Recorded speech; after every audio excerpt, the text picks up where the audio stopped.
আমার নানুর বানানো ওই ডাল পিঠির রেসিপিটা ভাইরাল হওয়ার পর থেকে সবার একটাই কথা যে এটা তোমার নানুর রেসিপি হয় কিভাবে, এটা তো ইন্ডিয়ান রেসিপি, এটা বিগ বসে মানিশা রানী রান্না করছিল। তাছাড়া অনেক অনেক কমেন্ট আসছে যে এটা নাকি ইন্ডিয়ান চ্যানেল থেকে কপি করে আমার নানুর রেসিপি বলে চালাই দিছি। আর তাছাড়া এটা নাকি অভাবের দিনের খাবার হতেই পারে না, এটা নাকি অনেক বেশি এক্সপেন্সিভ খাবার হয়ে যায়। আরে ভাই, না জেনে শুনে কেন কথা বলেন? আমার নানু ইন্ডিয়ায় থাকতো, আমার নানু হচ্ছে বিহারি মানুষ, তারা এ ধরনের খাবার একদম ছোটবেলা থেকেই খায় আসছে। আরো অনেক অনেক ইন্ডিয়ান রেসিপি আমার নানু অনেক আগে থেকেই খায়। আর তাছাড়া বাংলাদেশের মানুষ এই ধরনের খাবার খাইতে পারবে না, এটা কি কোনো কথা? বাংলাদেশে কি অনেক আগে এই ধরনের খাবারের রেসিপি আসতে পারে না? তার চাইতেও বড় কথা হইলো আমি ভিডিওতে বলিই নাই যে এটা আমার নানুর পার্সোনাল ইনভেন্ট করা রেসিপি। আমার নানু শিখছে তার মায়ের কাছ থেকে, আর শাশুড়ি মায়ের কাছ থেকে অনেক অনেক রেসিপি অনেক আগে থেকেই তারা শিখে আসছে। 50-60 বছর আগে থেকেই কি তারা ইউটিউব দেখে কপি করে এই ধরনের খাবার খাওয়া দাওয়া করতেছে? মানে মানুষ যুক্তি ছাড়া যে কথা বলে না। আর ভিডিওতে বলছিলাম এটা আমার নানুরা অভাবের দিনে খাইতো, এটা নিয়েও সবাই বলতেছে যে এটা অভাবের খাবার হয় কিভাবে? অভাবের দিনে চাল নাই অথচ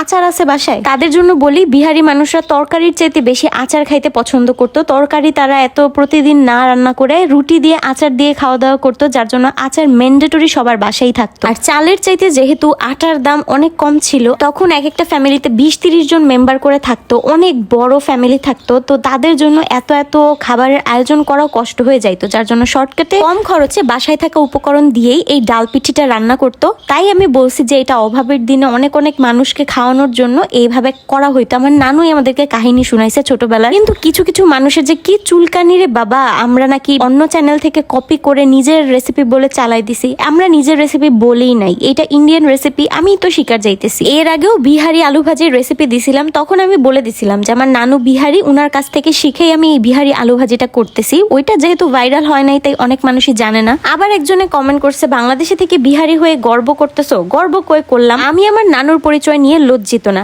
আর সত্যি কথা বুঝায় বলতে হবে না, নাহলে তো সবাই যা তা বলতে থাকবে।